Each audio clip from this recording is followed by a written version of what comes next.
Who was the biggest winner from the Cowboys minicamp practice on Tuesday? And what's the biggest takeaway from that practice? All that and more in this episode of the Locked On Cowboys podcast. You are Locked On Cowboys, your daily Dallas Cowboys podcast. Part of the Locked On Podcast Network, your team every day. Locked On Cowboys. Locked On Cowboys. Welcome back to the Locked On Cowboys podcast, part of the Locked On Podcast Network, your team every day. We want to thank you for making us your first listen of the day. We are free and available on all platforms. And today's episode is brought to you by Blue Nile. Make your moment sparkle with jewelry from BlueNile.com, and Locked On Cowboys listeners will get $50 off purchases of $500 or more. I am Marcus Mosher. You can follow me on Twitter at Marcus_Mosher. He is Landon McCool. Check him out on Twitter at McCoolBCB. Landon, how you doing today, sir? Good. We got some minicamp notes I'm excited to go through. Again, always fun to overreact to little nuggets while people are trying to learn how to play football the way that they're going to play football this year. Yeah. So always great to jump on those. Yeah, so we should talk about that just to start. So this was day one of minicamp practice for the Cowboys. And they even asked Mike McCarthy at the press conference just yesterday, how much different is this from OTAs? And Mike McCarthy's response, nothing. It's the same work. The only difference is they let us go out at 11:30 rather than 12, I think is what time he said. So this is exactly the same. In fact, it's even probably a little less intensive considering it's just an install period. They're really just trying to learn the playbook. Not a lot of competing, but still, we get the overreact to everything because that's what we do. Yeah, absolutely. I mean, I think, for us, we label these OTAs, we label these mini camps. There is a distinct difference if you go and look in the CBA and what they are allowed to do with the players. There are differences, but for all intents and purposes, for the coaches, for the players, for what they are actually trying to accomplish on the field, this was install number 8, I think, if I remember correctly. So this is obviously just a continuation of what's been going on in OTAs. The only difference is that obviously technically this is mandated, and like McCarthy mentioned, they are able to go out a little bit earlier than they were previously. But as far as what they were doing on the field, it's not like there's an increase in competition or an increase in intensity. Really, this is still about having the players learn the playbook and understand the concepts that are being taught. And from what it sounds like yesterday was a red zone period. I think they worked on some last end of game situations, end of half situations. So very kind of scenario specific work. And trying to learn the specific aspects of the playbook that kind of deal with those specific aspects of the game. All right, so where do we want to start? What was your biggest takeaway? Because I'm curious to see if it was the same as mine. I guess my biggest takeaway was that it sounded like Tolbert had a very full and productive day. Was able to get in there. That seems like they had a lot of guys above Tolbert. Not that there's a ton of guys above Tolbert that were sitting out due to nicks and bruises. Frankly, I mean, it may have been a situation where they were just looking to get those guys some rest, and now that Tolbert's out, giving him a whole bunch of reps to kind of get him back up to speed quickly of what's going on, get his feet underneath him. But it sounded like he had a good day, and included catching a touchdown pass in kind of a red zone drill in which Dak ran a sprint out to the right or to the left rather, and threw it to him. So. I think the biggest kind of single note that I saw that I thought was significant. We'll talk about some of the best shape of their life season stuff, I'm sure. But I think as far as on the field practice stuff, that seemed the note that kind of took notice for me was Tolbert finally kind of getting a full day's worth of reps and work and kind of thriving in that situation. Yeah, not only did the beat reporter say that he looked good, but he was also taking reps at punt returner, which gives you an idea that the Cowboys might be using him there. I believe he caught a touchdown in one of the team periods. So it's good to see that he's back, that his hamstring pull strain wasn't anything serious. Cowboys are going to need him. He's going to have a huge role for this team this year. They needed him back on the field, so it's good to at least see him back now. We should also continue to talk about the rest of the receivers. CeeDee Lamb out for an undisclosed reason. I did see our guy Michael Gelkin say if this was a regular season week, CD would be practicing. So nothing to be concerned about. James Washington was there, still limited. I don't believe he practiced, but he was at least on the field. Noah Brown still missing practice. But it sounds like the other receiver that really impressed was Simi Fehoko. Our guy Michael Gelkin again said he looks so much more improved compared to what he was last year. He also had a touchdown in team drills.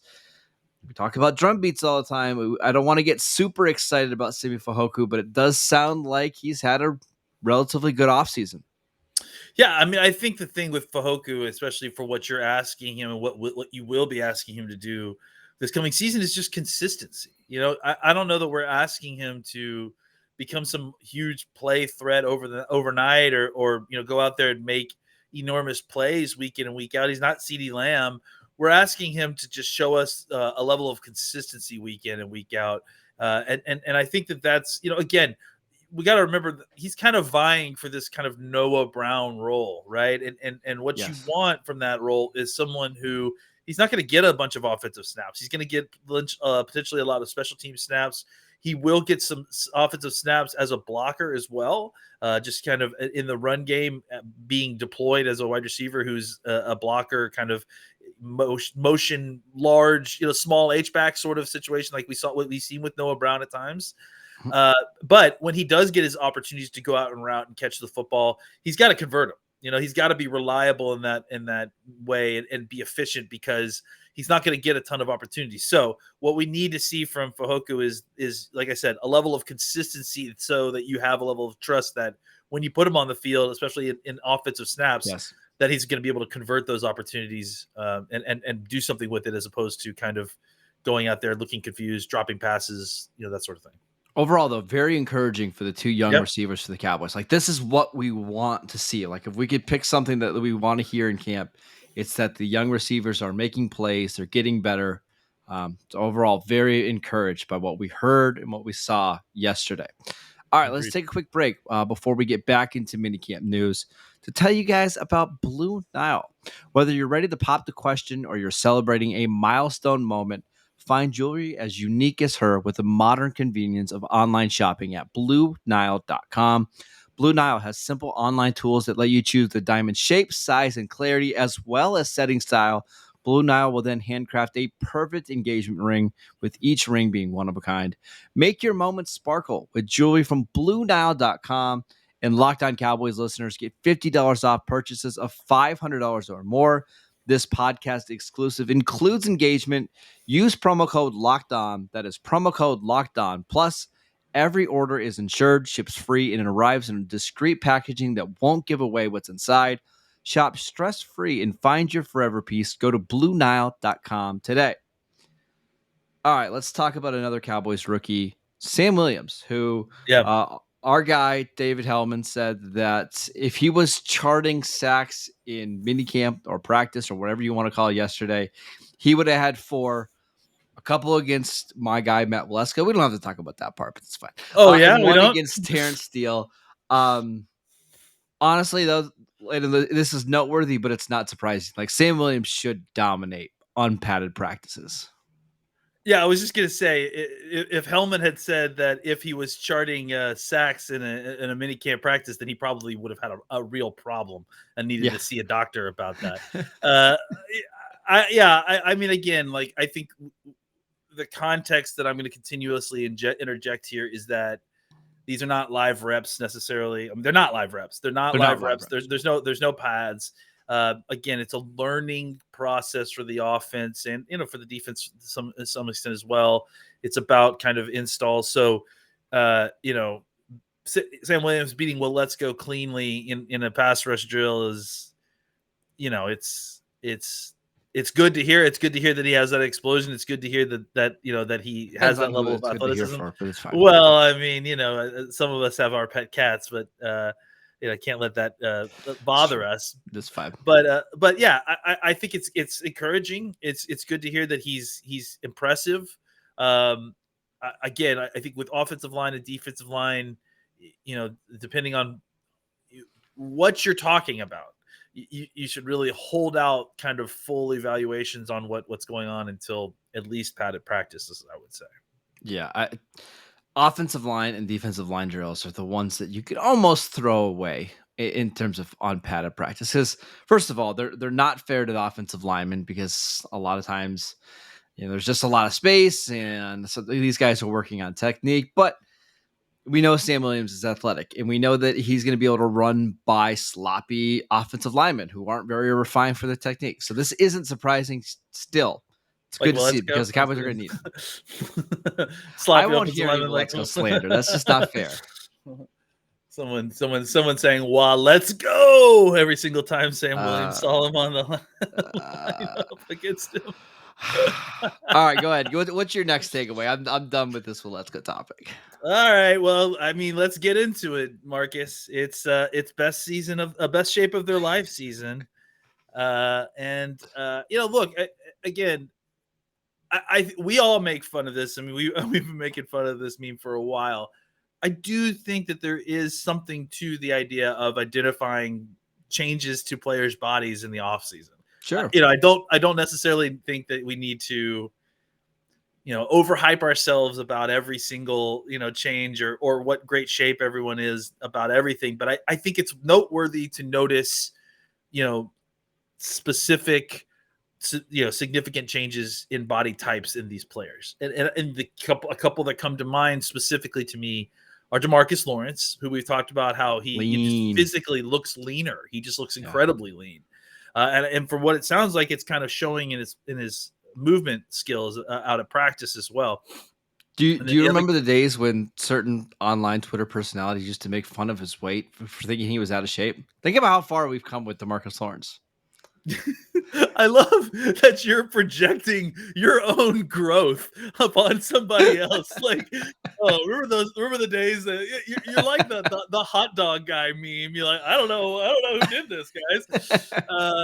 Yeah, I mean, there certainly has been a long way in certain people's opinions on DeMarcus Lawrence's weight.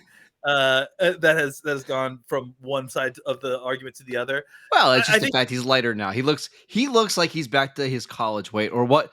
I just watched the 2014 Lions playoff game, and DeMarcus Lawrence was skinny then. That's what he looks like to me now.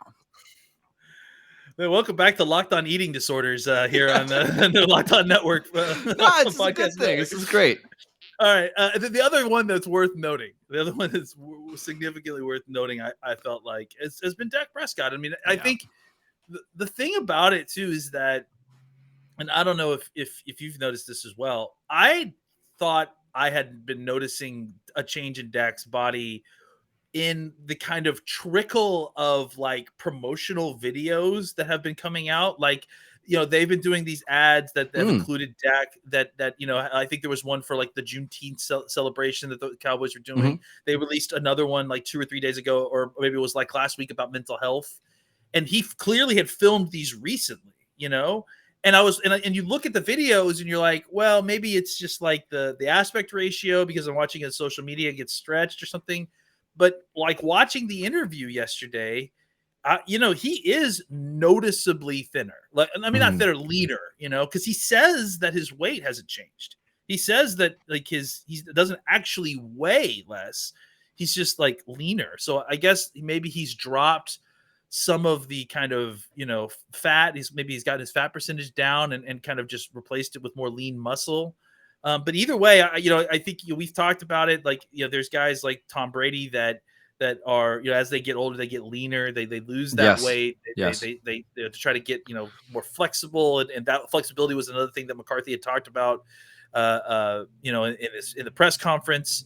I thought that one of the funny lines from Dak about it actually was, I think Clarence Hill suggested something like, "Oh, you're getting leaner and quicker," and Dak was quick to replace. "Oh, a leaner doesn't always mean quicker." Yeah. And so, but I do think that having that kind of a more lean body, more flexible body, there were times when you would see Dak's ankle and calf kind of rear its ugly head, is when you would see his body get stiff. You'd see his body get stiff in his delivery when he's throwing the football. You'd see his body get stiff when he's trying to roll out or get out of the pocket or move around. I'm hoping that a little bit leaner, a little bit more flexibility just kind of gives his body a little bit more whip motion, a little bit more ability to kind of get his foot. Another thing that he mentioned too, I'll just throw in there for your comment, is he mentioned about his footwork, getting his back foot underneath him more, which I think is really, really important. You go back and watch some of Dak's worst throws, or when he just is not able to get his back foot underneath him and he kind of arms it and wings it a little bit. So I think that those are all very encouraging things, not super unexpected things, because you know that you had Dak for an offseason without having to worry about rehab for the first time in 2 years. But I think that these are all very, very encouraging things to hear from Dak Prescott, because he's going to be, probably the biggest improvement from the end of the last season to the beginning of this is the improvement of Dak Prescott's health and how that affects his play. Yeah, it's funny that you should mention the promotional videos, because I actually noticed this back in May. So I was at the gym, do a little walking, watching Good Morning America, and they had a barbecue segment in Dallas, and Troy Aikman and Joe Buck and Dak were there. And I'm not joking. Like, Dak looked slimmer than Troy Aikman. And we know how crazy Aikman is with his body, even at his age. But those guys looked slim. And that's the first time I'm like, man, Dak doesn't look so bulky, right? He looked really muscle bound the last couple of years. And it was probably just because he couldn't work out a ton last year with his legs. So I think he bulked up his upper body, but he looked thin. So I completely agree with you. I think this is going to be a really good thing for him. You mentioned about not necessarily being quicker or being faster. It's those little tiny movements that I want to see from Dak, where, hey, there's a linebacker coming into the gap. Can I sidestep him really quickly and then make the throw down the field? Can I kind of do a quick spin and then throw the ball across the field to the tight end? Do I have the flexibility in my, in my core to make that throw? That's where you're going to notice the difference from Dak. I don't think he's going to suddenly turn into Josh Allen or Lamar Jackson as a runner, because he's just not. He's at a different stage in his career.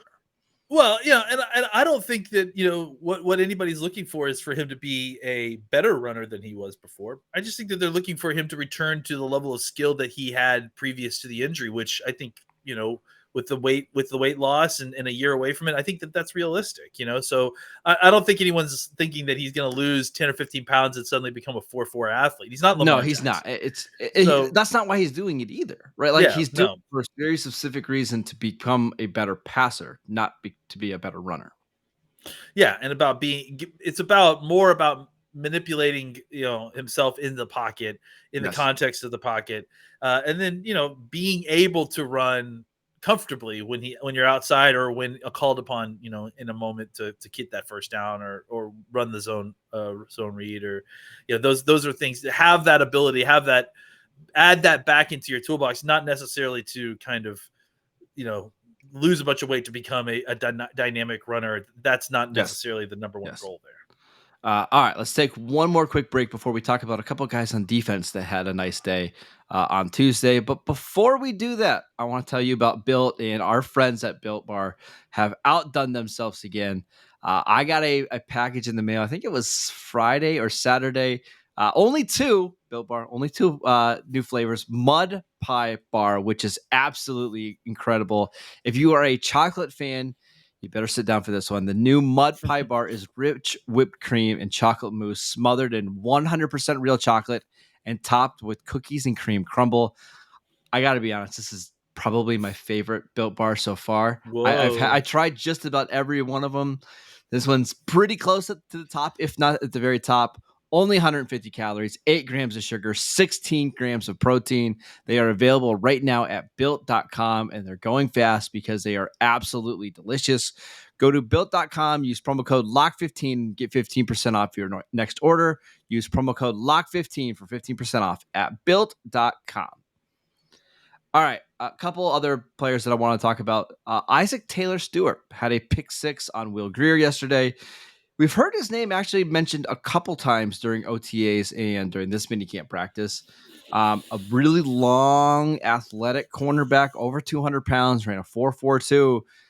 He's a guy, Landon, that might be able to sneak on the roster if he continues to have a really good offseason.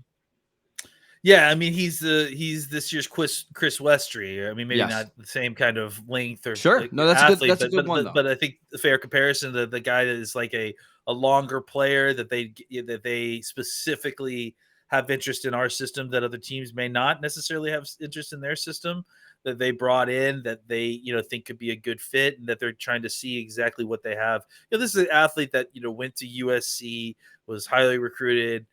Maybe didn't have like the kind of super illustrious career that got him drafted, but he has an athletic profile that really fits what the Cowboys want to do, and he's showing that he's a good fit for what they want to do. So, again, what's the word for all of these, for notes and OTAs and training camp? And it's drumbeat. How many times are we hearing the name mentioned? It's consistency. That's what we're looking for here. Yep.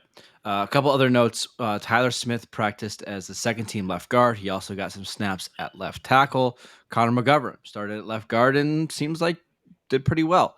One other note.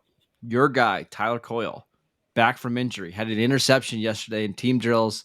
Another one against Will Grier. Maybe this is more of how Will Grier is performing, but he's somebody that we really like last year because he's kind of this safety linebacker hybrid that can play multiple positions, can play a bunch of special team snaps. He's a guy that I really want to see what he looks like in year 2. It's crazy, like how many the Cowboys have like this, right? Like it's they have Coyle, they've got Bell, they've obviously got Curse. That's kind of similar situation, right? I mean, you could honestly, if you're just talking about body types, I mean, really Cox is not that far off from what these guys do. Yeah, not at all. I mean, these like these guys are all like a heavy sandwich away from Cox, like so. I think it's and Makamu and they just they clearly place a premium on these sort of hybrid linebacker safety guys, and I actually I say that they place a premium, but really what they've done is invested very cheaply across the board on several different athletes that could fit this profile very well. I mean, frankly, including Curse. Curse was a low risk free agent signing last year, and even re-signed for pretty extremely reasonable price considering what you got out of him last year. So the Cowboys clearly have made it a priority to kind of collect this type of athlete. They obviously have a solid plan on how to use these type of athletes. Mm-hmm. And that sort of market inefficiency really can help you out. If you can find a way to get solid play and take advantage of these types of players and get them on the cheap, suddenly you can get really good defense without having to spend a whole bunch of money on elite top end players, simply because the rest of the league doesn't value this type of player the way that the Cowboys do.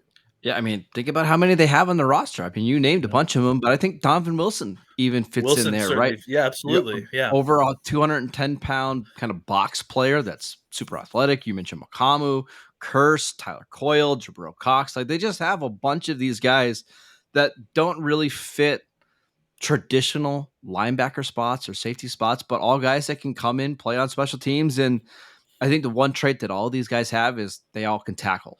Like, I think they just want guys that are going to run to the football, and when they get there, they can make the tackle.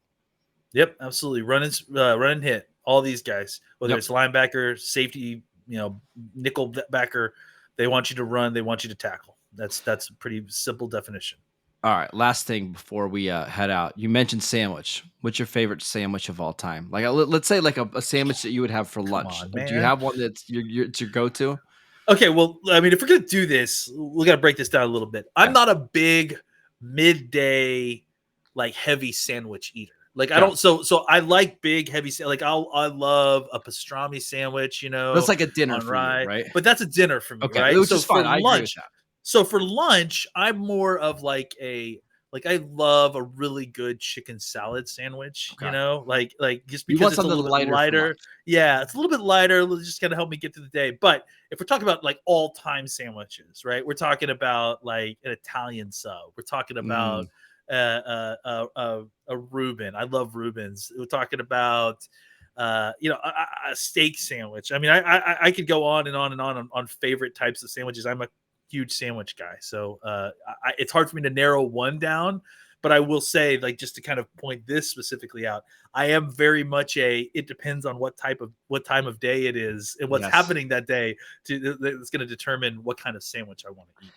So my go-to is like a roast beef and turkey. Like that's just Ooh, so easy. good. It doesn't take long to put together. You make the grinder salad that goes with it. Perfect. But have you had a Pittsburgher sandwich before with the fries on it and the coleslaw?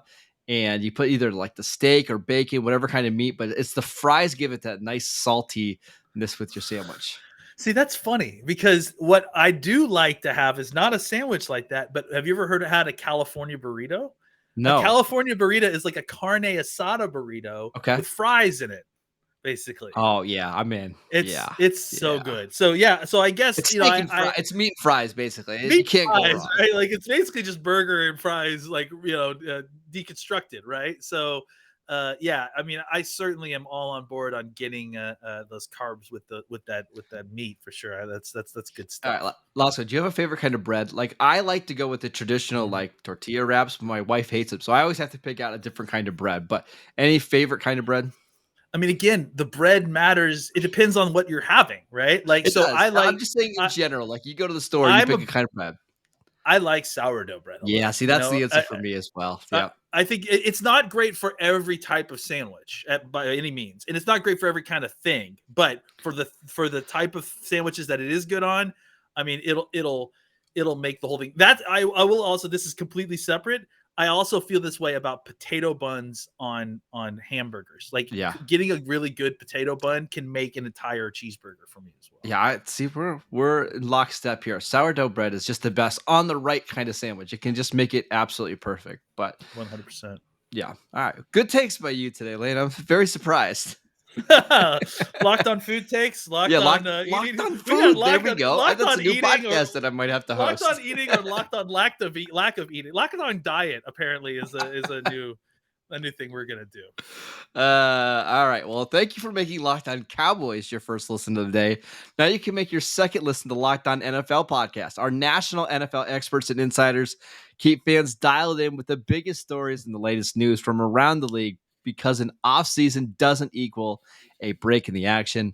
Follow Locked On every day on the Odyssey app, YouTube, or wherever you get your podcast, wherever you get the same Locked On Cowboys podcast. Check us out on YouTube. You can follow us on Twitter at Locked On Cowboys. You can follow Landon at McCoolBCB. I am at Marcus_Mosher. We'll see you maybe later this week. We'll definitely be back on Monday. Tell us what your favorite sandwich is. I want to know. See you guys next time.